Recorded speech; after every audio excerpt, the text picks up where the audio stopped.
Hey guys, welcome back to this channel. In this video, I'll be showing you guys how you can remove the CapCut PC watermark when you export stuff.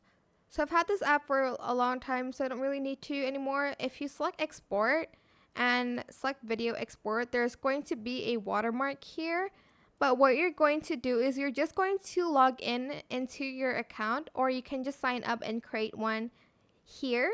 You can use Facebook, TikTok, and your Gmail account as well. Just sign in here. But that is it. When you export stuff, the watermark will be gone. And that is it for this video. I hope it was helpful for you guys.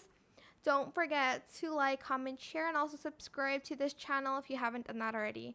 If you have any more questions about this video, just leave it in the comment section down below. I will try my best to answer them all for you guys. And if you found this video helpful, please click the thanks button as well. That is it for this video. Thank you so much for watching. Bye.